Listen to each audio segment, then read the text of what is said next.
Welcome to my channel guys, myself Aparna, I'm a software developer. So my channel will post videos on various topic. For instance, I'll be posting videos on coding tutorial, will be focusing on problem solving on various platforms like HackerRank and LeetCode and etc.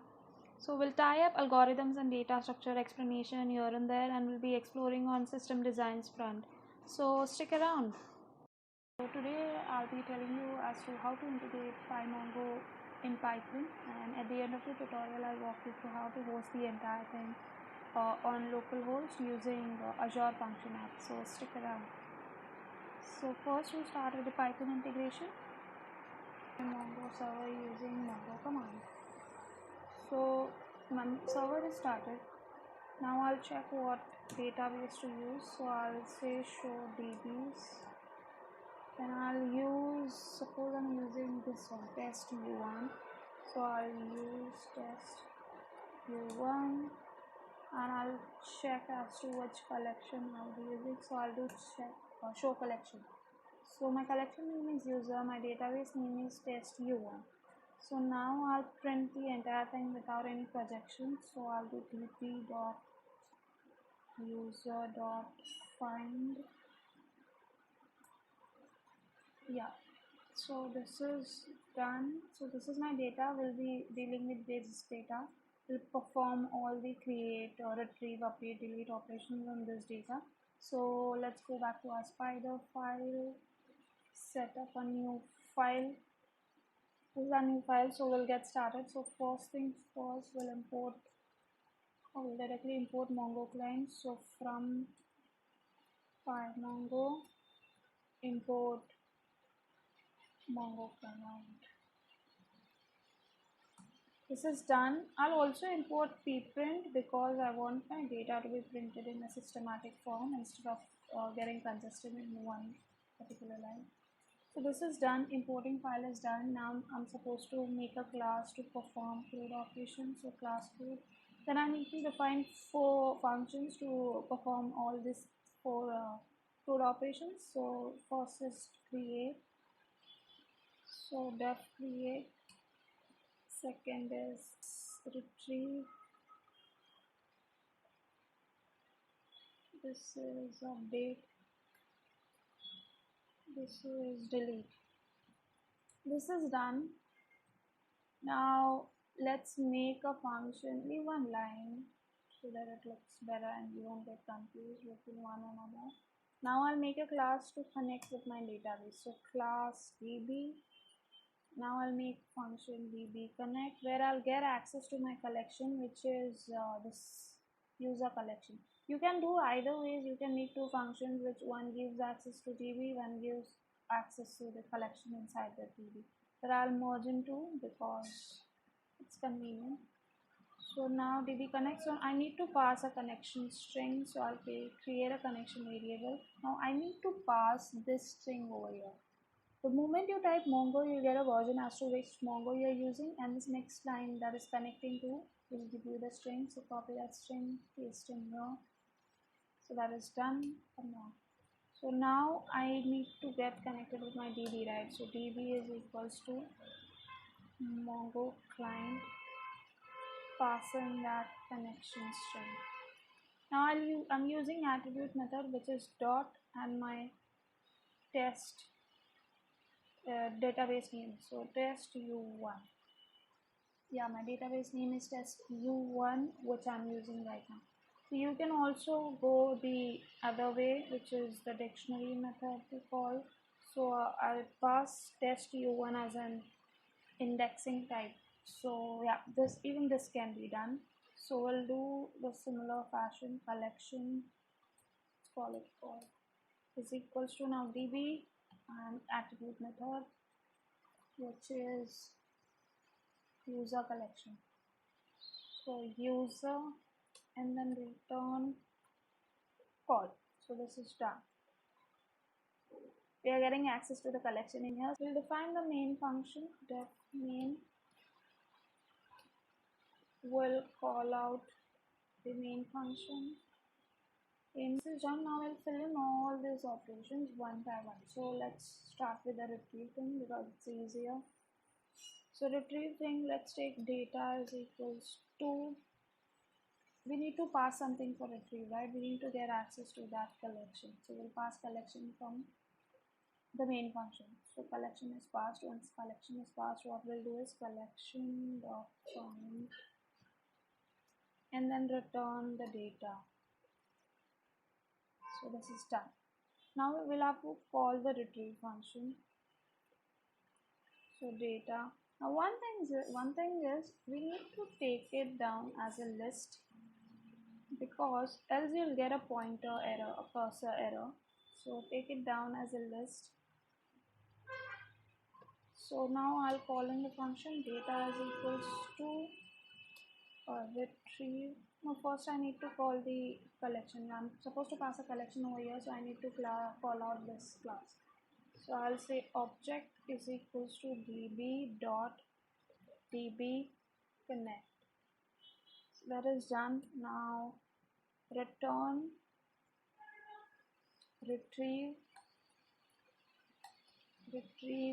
pass on this object and then collect it down to data and then print the data, and let's see if this works. We'll comment out this, should work fine. There's a syntax error, if there should be, if retrieve is not retrieve is, oh yeah, we can't call like this, we need to call the class. Yeah, we are getting the data, and yeah, this is the entire data which was present in the local database of yours. So retrieve is done. So basically the main connection with the database is done. So this is establishment number 1. So you're getting the entire local database data inside your Python. So now let's start with the create operation. So let's create. So for create I need collection for sure, and what else do I need? Collection ID is not required. In create, let's see, data is required. Yes, what data you need to approve? Yes. Now data is equals to collection dot insert one and what the data to which we are supposed to pass. So how do you pass that data directly, right? Return data.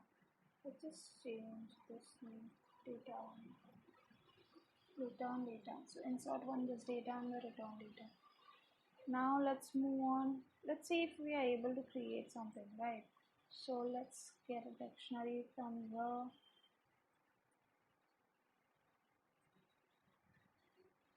Dict1 space this. We'll make a couple of changes over here.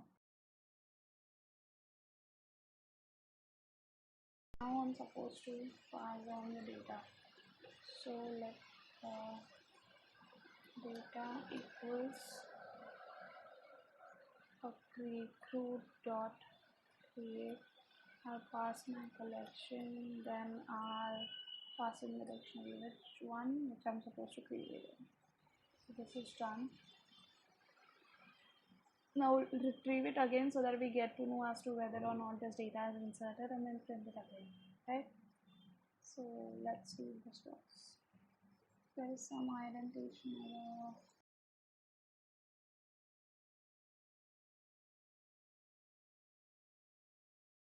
Okay, this is not collection, this is object. So for this update I need collection, I need ID, and I need the data which you want to insert. So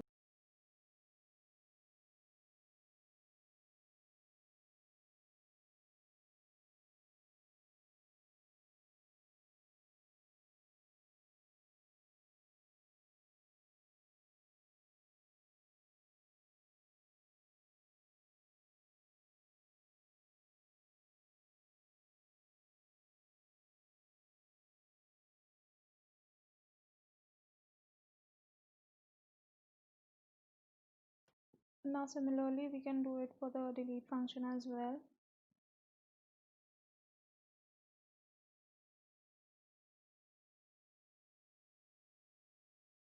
The entire database data is available in Python, so the first step one has been accomplished. So now we can move on to the Azure Function app. Okay, so in order to create function app, I need to go to a folder where I want my function app to be created, and from there I'll start my PowerShell. So yeah, my PowerShell is started. Now I'll be using func initialize command, which is func init, and then it will prompt me to choose my language. So I'll be selecting Python, and then I'll be using my second command, which is func new, and it will prompt me to choose the trigger of my function app. So I'll be choosing HTTP trigger. My function app name is suppose same as my database, test u1. You can put whatever function app name you want. So I'll be putting test u1 as my function app name, and then now my function app is created, so I'll host my function app locally. So for that the command is func host start. Now my function app is created and it's been hosted. So this is the process of hosting, and it will prompt a URL to me. So I need to paste this URL in my browser, and I'll be seeing the default content, which is basically my HTTP trigger is triggered successfully. Yeah, that's what I'm getting in my browser. This is by default. We'll be changing it up based on our needs. So I'll first open my function app folder in Spider. So I'll open that up.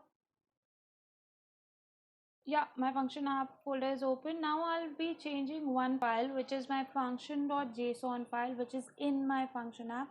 So basically, can you see the methods, which is only get and post? So I'll have to edit two other methods, which is put and delete, because we have to perform CRUD operations. So delete and put will be integrated, and save this up and then close the file. And then we'll move on to our Python file of our function app. I'll explain you the code. This is basically we haven't passed name as a query, right? So that's why it is going into the else part. Now we'll post on a query name, and it will give me my name. It will print my name on the browser, and it will say that the HTTP trigger is successful. So don't give spaces between name and your actual name. So yeah, it's been triggered successfully. So this is the by default code, as I told you. Yeah, this is the formatted string that was being printed now. So this is basically exceptional handling. You don't have to worry about this because we are not getting into the complexities.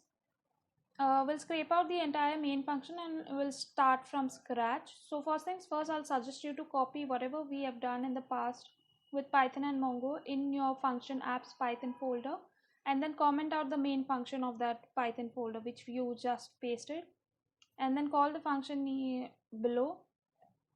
And yeah, we'll start with our main function.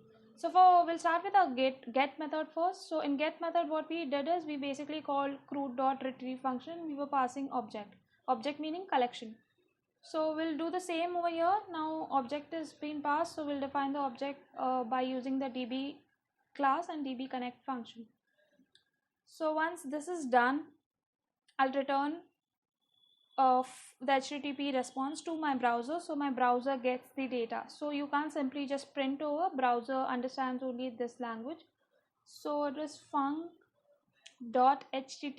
and string it out. I've converted into string, and the status code is 200. 200 status code is considered as success.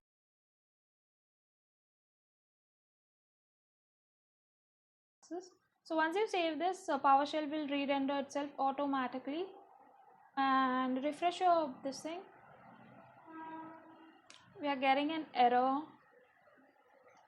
It is due to this, yeah, function. It has to be function.http, and yeah, it's done. Our data should be printed in the browser.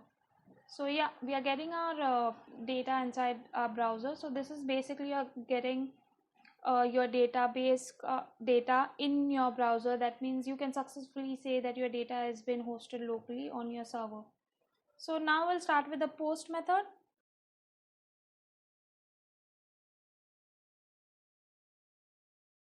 So for post method, I'll have to get the data in order to send it to create function. So I'll do data is equals to request dot get JSON. This is basically when you post the data, you are basically sending it to the server and then getting it into your Python and then posting it to the browser, right?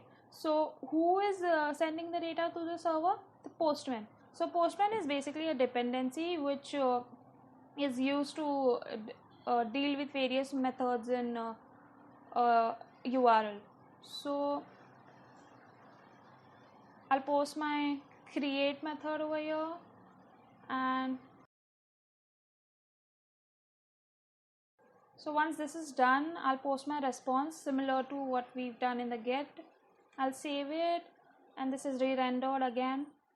I'll go to the postman. Postman is very simple to configure. You can check its documentation. Postman, I've sent in the data which I want to select, and I've selected the method as post, and now I'll send in the data. You can see the status as 200, right? So that means the data has been inserted. Let's check in our browser whether it's not refreshed or not. Yeah, so we can see our data which was posted using Postman. Yeah, it's visible. Now we'll work with the other two methods, which is put and delete. We'll start with the put method. So what I'll do here in update, right? For updating, we were using root.update. Similarly, in put, if the request is put, we'll be using this particular function. So let's call out that function. Let's copy this itself. So copy, and then post it over here, paste it over here, and then uncomment, and username is here. So you don't have to pass this because this becomes hard coded. You have to get the dynamic data which we will be posting from the postman. So for that I need to do request body, request.get JSON, get it inside the data, destructure the data. So how do I destructure? Data dot, let's just do it this way. So for my ID is data dot get, I need to get the username as ID. You can choose whatever ID you are supposed to pass. I'm taking it as username for reference, and I need to send in the entire data, and then return func.http.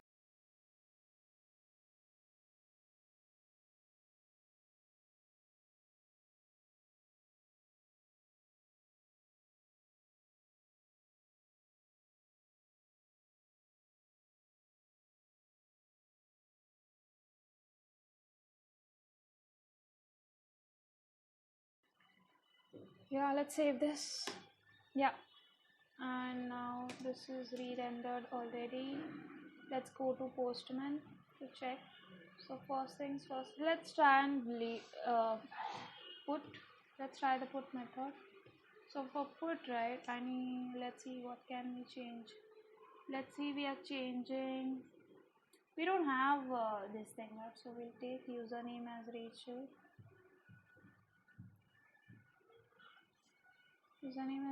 and then what can we change? Maybe let's see, we are changing the email ID.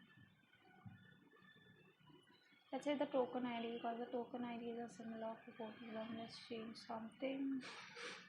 So let's paste it over here.